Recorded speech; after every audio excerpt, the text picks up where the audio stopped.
મારા વાલા પ્રિયો, તમે કેમ છો? તમે સ્વસ્થ છો ને? તમે ખુશ છો ને? ઈસુ ખ્રિસ્ત તમને ખૂબ જ પ્રેમ કરે છે, તો પછી તમે કેમ ઉદાસ છો? તમે આ જગ્યાને જોવો છો ને? સુંદર છે ને? આ પ્રાર્થના પર્વત છે જે પ્રભુએ અમને આપ્યો છે, અને ભારત દેશ માટે દિવસ રાત પ્રાર્થના ત્યાં કરવામાં આવે છે. પ્રભુએ અમને આ પ્રાર્થના પર્વત આપ્યું છે, અને આ પ્રભુને ખુશ કરે એવી રીતે બનાવવામાં આવ્યું છે. ઘણી જગ્યાઓથી લોકો અહીં આવે છે અને દેશ માટે પ્રાર્થના કરતા રહે છે, અને તે લોકો અહીં રહેતા પણ હોય છે. તે માટે બધી સુવિધાઓની વ્યવસ્થા કરવામાં આવી છે. ઠીક છે, આજે પ્રભુ તમને શું કહે છે? શું તમે તે જાણો છો? ગીતશાસ્ત્ર તેનું 128નું બીજું વચન જુઓ. તું તારે હાથે મહેનત કરીને ખાશે, તું સુખી થશે અને તારું કલ્યાણ થશે. તારા હાથની મહેનત. શું આપણે બધા કામ નથી કરતા? તમારામાંથી કેટલાક ઓફિસમાં જશે. તમારામાંથી કેટલાક લોકો એવા છે જે ખેતરમાં કામ કરતા હોય છે. તમારામાંથી કેટલાક વ્યવસાય ચલાવે છે, સવારે જશે અને સખત મહેનત કરે છે. તમારામાંથી કેટલાક શિક્ષકો છો, તમે નોકરીમાં સખત મહેનત કરો છો. આપણામાંથી કોઈ પણ તે કામ કર્યા વિના ખાઈ શકતું નથી, રહી શકતું નથી. કામ કરીએ છીએ, પ્રભુ આપણને કામ કરવાની શક્તિ આપે છે, અને જો આપણે આખો મહિનો કામ કરીએ તો પગાર મેળવીએ છીએ. જો આપણે 3 મહિના સખત મહેનત કરીને જમીન વાવીએ તો આપણને પાક મળે છે. તમારે તમારા હાથની મહેનત તે ખાવી જોઈએ. આ તે જ આશીર્વાદ છે જે પ્રભુ આપે છે, પરંતુ કેટલાકના જીવનમાં આવું નથી. જો તમે વચનમાં જુઓ તો ઇઝરાયેલીઓ તે જમીન વાવે છે, તેઓ જમીનમાં સિંચાઈ કરે છે, તેમાં નીંદણ કરે છે અને પાકની રાહ જોશે, અને લણણીના સમયે તેમના દુશ્મનો મિદ્યાનીઓ આવશે.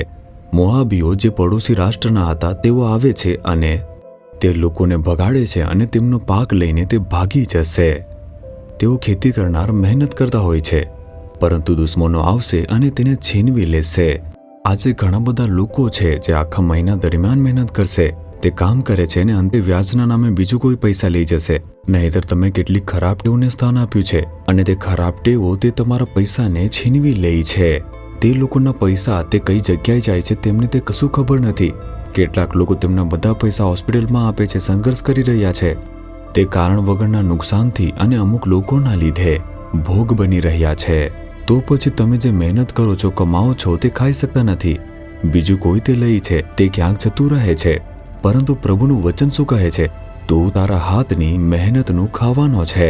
તું ખુશ રહેશે અને તારું ભલું થશે. આ પરમેશ્વરનો આશીર્વાદ છે. તમે માંગો અને તેને પ્રાપ્ત કરો. જો તમે વિચારો કે તમે જે પૈસા કમાવો છો તે વ્યાજને હોસ્પિટલના ખર્ચમાં કેમ જઈ રહ્યા છે અને પોતાને પ્રભુને સમર્પિત કરો, તો તમે તમારા હાથની મહેનતનું ખાશો. એમ પ્રભુ તમને વચન આપે છે. જે તમને મુસીબતથી બચાવે છે, આશીર્વાદ આપે છે, તે એવા એક પ્રભુ છે. એક સમયે એક પરિવાર મને મળવા આવ્યો, પતિ પત્નીને તેમના બાળકો. તે માણસે મને કહ્યું કે ભાઈ, હું એક ફેક્ટરીમાં નોકરી કરી રહ્યો છું. હું આખો મહિનો સખત મહેનત કરું છું. હું સારી કમાણી પણ કરી રહ્યો છું, પરંતુ અમારા ઘરમાં બીમારી વગરનો એક પણ દિવસ નથી. એક પછી એક બીમાર પડે છે, અને અમે લોકો દરરોજ હોસ્પિટલ જઈએ છીએ, અને મારી જે આવક છે તેમાંથી અડધી આવક હોસ્પિટલના ખર્ચમાં જાય છે. અમે જે મહેનત કરીને કમાવીએ છીએ તે ખાવા માટે, સારા કપડાં માટે જતા નથી. બધા જ પૈસા તે હોસ્પિટલના ખર્ચમાં જાય છે. તેણે વેદના સાથે મને આ કહ્યું, તેથી જ હું પ્રાર્થના કરવા માટે આવ્યો છું. હું તેમને મળ્યો, પ્રાર્થના કરી, અને પ્રભુએ મને એક સલાહ આપી. મેં કહ્યું, ઠીક છે, તમે જે કમાવો છો તે તમે ખાઈ શકતા નથી. બધું હોસ્પિટલમાં જઈ રહ્યું છે, કોઈ બીજું તેને છીનવી રહ્યું છે. પરંતુ પ્રભુ કહે છે, તમે તમારા હાથની મહેનત ખાશો અને સ્વસ્થ થઈ જશો. એટલા માટે પ્રભુએ તમને આ કહ્યું છે. તેમણે પૂછ્યું, અમારે શું કરવું જોઈએ? મેં પૂછ્યું, પારિવારિક પ્રાર્થના કરો છો? કહ્યું કે નથી કરતા. હું તમને દવા આપીશ. જો તમે ડૉક્ટર પાસે જશો અને તેમને તમારી બીમારી જણાવો છો, તે 3 વખત ગોળી લેવાનું કહે છે. શું તમે ગોળીઓથી સ્વસ્થ નહીં થાઓ? ઠીક છે, હું તમને એક દવા આપીશ. શું કરવાનું છે? તમારે દરરોજ 20 મિનિટ પારિવારિક પ્રાર્થના કરવાની છે. તમારી પત્ની અને 3 બાળકો સાથે તમારે ઘરે બેસીને 2 ગીતો ગાવા જોઈએ, બાઇબલના વચનો વાંચવા જોઈએ, પ્રાર્થના કરવી જોઈએ. માત્ર 20 મિનિટ દરરોજ તે કરવાનો પ્રયાસ કરો. તમારા ઘરમાં પરિવર્તન આવશે. બીમારીઓ અને નકામા ખર્ચાઓ ઘરમાંથી જશે. તેણે તરત જ કહ્યું કે હું પાળી પર કામ કરું છું. ક્યારેક સવારની પાળી હોય છે, ક્યારેક રાતની પાળી.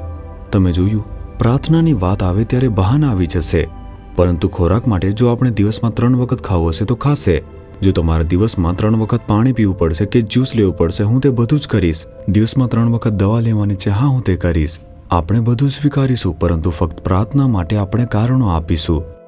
પછી મેં કહ્યું, તમે દિવસમાં 3 વખત ખાવો છો, પછી ભલે તે ગમે તે શિફ્ટ હોય.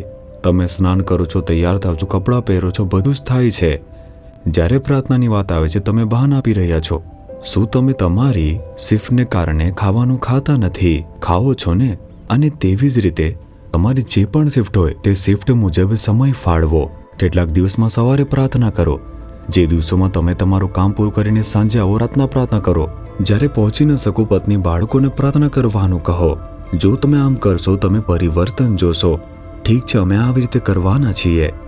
2 મહિના પછી એ જ પરિવાર તે પાછા ફર્યા અને કહ્યું કે તમે કહ્યું હતું તેમ કુટુંબની પ્રાર્થના અમે કરી છે, અને આ 2 મહિનાની અંદર હોસ્પિટલ પર અમે 1 રૂપિયો પણ ખર્ચ કર્યો નથી. તમે જોયું, પરમેશ્વર ચમત્કાર કરવા તૈયાર છે, પરંતુ આપણે જે સાચા નથી, આપણે આશીર્વાદ ગુમાવી રહ્યા છે અને તેને પ્રાપ્ત કરવાની જે પણ રીત છે તે આપણે બિલકુલ જાણતા નથી. તેના વિશે વિચારી જુઓ.